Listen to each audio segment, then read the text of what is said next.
Hi everyone, I'm looking at 4 different games that all have the same name, Find the Needohs. And I'm going to tell you what I think of them. Please bear in mind this is my personal opinion and I'm aware yours will differ, so let's get going.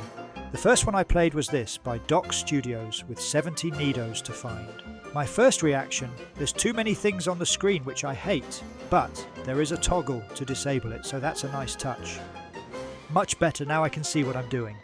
Another thing I like in games is the ability to turn off the music. 1, because it drives you bonkers after a few minutes, and 2, I can't use it in my videos.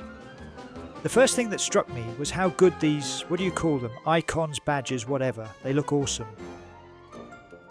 There are 6 levels of difficulty in this version that go easy, medium, hard, insane, mythic and secret.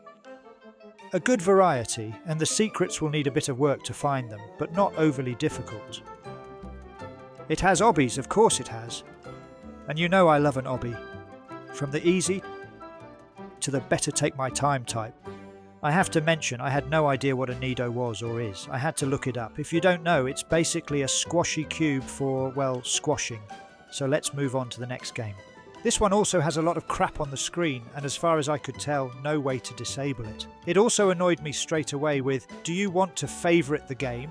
Well, absolutely not. I literally just got into the game.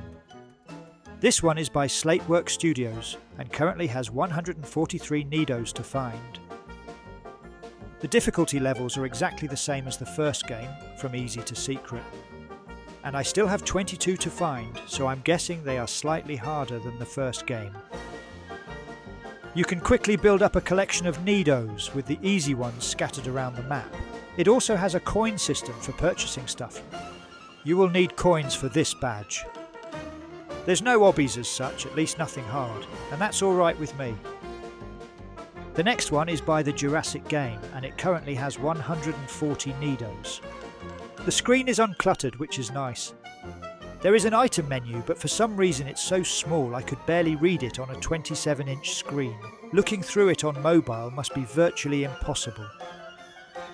Each island has 10 Needohs and you have to find them all before you can go to the next one. I like the idea because it encourages you to find them all, but on the other hand, I would also prefer to roam wherever I want and come back later to the ones I haven't got. Let me know below what you prefer.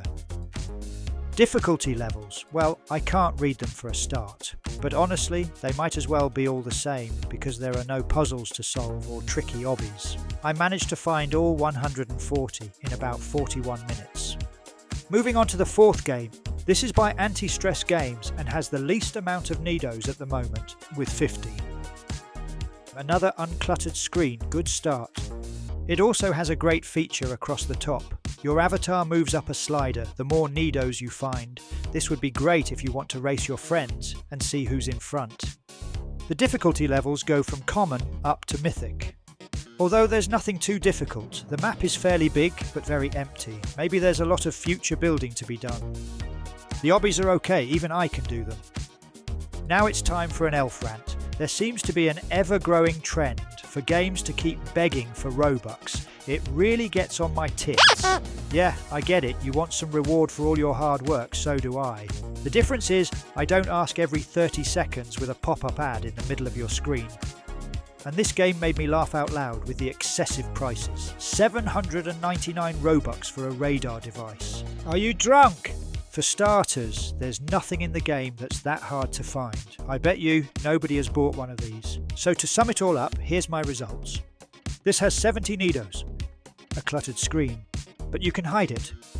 Music can be muted, awesome icons or badges, a great map, a mix of obbies. So overall, this is a good game. The second one has 143 Needohs, a cluttered screen. Music can be muted, but it has annoying pop-ups. It has a great map, and overall it's a good game. This one from the Jurassic Game has a good amount of Needohs, but an impossible to read menu. And overall very easy, it would suit younger players. The 4th one by Anti-Stress Games has 50 Needohs. The map is big but empty. And it's fairly easy, with one easy code, also ideal for younger players. I preferred the first 2 over the last 2 because they were harder, and I like to figure out puzzles, although these games don't have much of that. A message to developers. Guys, we know you want rewards for your hard work, but bombarding the players with buy this, buy that is ultimately going to stop them playing. Asking once is acceptable. Trying to charge 800 Robux for a tool, well... Let me know if you agree or disagree, and thanks for watching.